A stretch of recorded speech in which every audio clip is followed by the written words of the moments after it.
Let's do a vocal review of all of the supporting characters in Wicked. So pretty much everyone but Elphaba or Glinda. Hi, I'm Janan. If you don't know me, I'm a full-time professional singer. I have a vocal degree, over a decade of training, and I perform full-time. So I do know what I'm talking about. But with that said, vocal reviews are an opinion. So if you disagree, totally cool, but be nice. Starting off with Michelle Yeoh, who plays the role of Madame Morrible.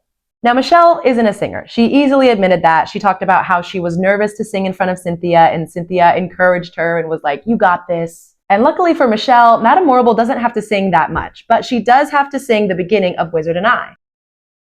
Many years I have waited for a gift like yours to appear.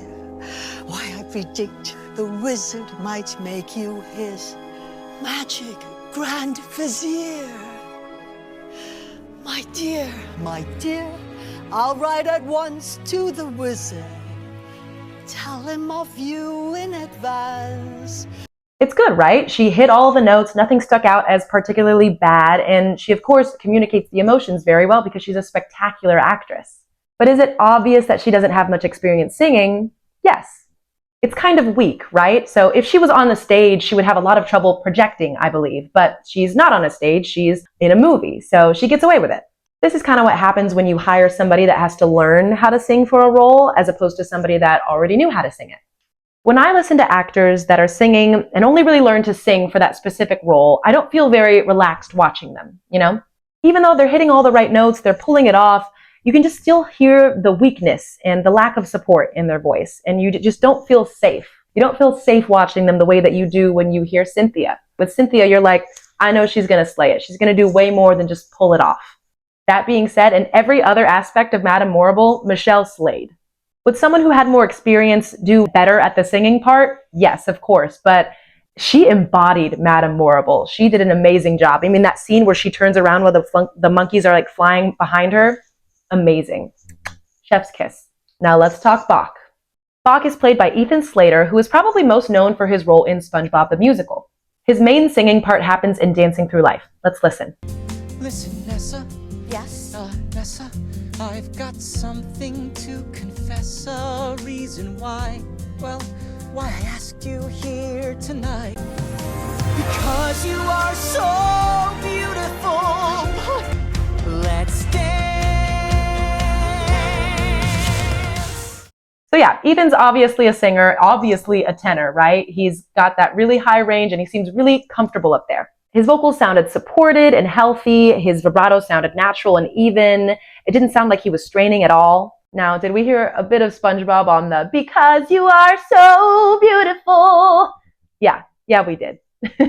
That might just be like a habit of his. I once saw a video of him trying to do that battle cry at the end of Defying Gravity. The ah! It sounded really SpongeBob, and he was like, "Ooh, that was too SpongeBob, wasn't it?" Oh, that's the original. Bode is kind of a cringe character, okay? But I do think that his vocals are well within Ethan Slater's ability. I think he was very well cast. Jonathan Bailey. Jonathan Bailey also has musical theater experience. Another reason why we weren't worried at all when he was cast. Here's a little taste of him singing outside of Wicked. At some point down the line, don't we get to relax without some new Nessarose to push me yet further from you?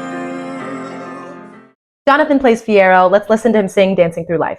I want you to become less callow, less shallow. But I say, why invite stress in? Stop studying strife. Dancing through life.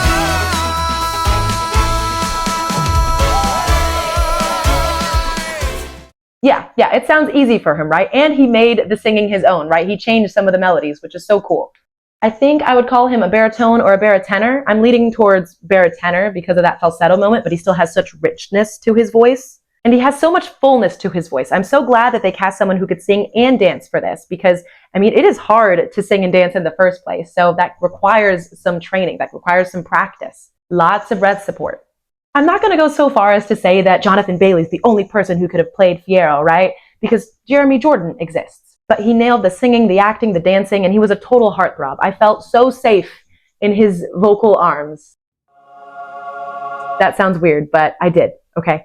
Marissa Bode plays Nessarose, and I believe she's the first actor who is authentically disabled to play Nessa. Now, correct me if I'm wrong, I don't think Marissa has a lot of singing experience. Like, I wouldn't say she's a singer. Let's listen to one of her parts in Dancing Through Life. Finally, for this one night, I'm about to have a fun night with this munchkin boy Galinda found for me. And I only wish there were something I could do for her to repay her. Alphabet C, we deserve each other, and Galinda helped it come true. We deserve each other, me and Bach. It's sweet, it's pretty, it could be better, yes. I'm going to hesitantly say that she's a mezzo-soprano, maybe on the mid to upper end of that range, but it's hard to tell. It's hard to tell for sure. I'm hearing a little more pitch correction, especially on the higher parts like, and Galinda helped it come true.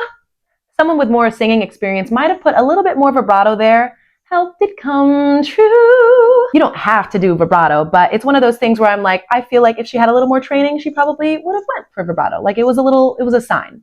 Again, it was pretty. Nothing was blatantly wrong. I still like her casting. I think she did a great job. I just don't feel quite as safe watching her sing. Finally, Jeff Goldblum plays the wizard, and we get to hear him sing A Sentimental Man. Elphaba, I'd like to raise you high, 'cause I think everyone deserves the chance to fly. Ascent allows me to feel so parental. Now, Jeff kind of surprised me a little bit. I don't know his history, but I don't think he's a singer. As in, like, I don't think he has a lot of singing experience, to clarify. I think he really leaned into the character voice here, which I think was a good choice for him. I kind of just really liked those soft parts of him singing for some reason. I don't know. It tickled my ears the right way. It did feel a little weak. Again, one of those unsupported sounds where I'm not sure if he'd be able to project if it was on stage, but he's not on stage.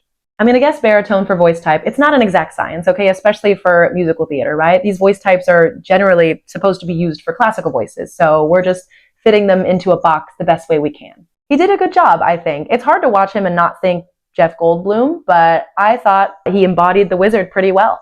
He really captured that kind of eccentricity. But he did exactly what I would recommend for somebody that doesn't have a lot of vocal chops, right? Lean into the character instead. Keep it entertaining. Overall, I think you can tell that I love it when they cast singers in singing roles, but as a whole, I think the cast worked really well. None of this is meant to be a diss on any of them. They're all very talented. I thought it was well cast. I loved the movie. Go see Wicked.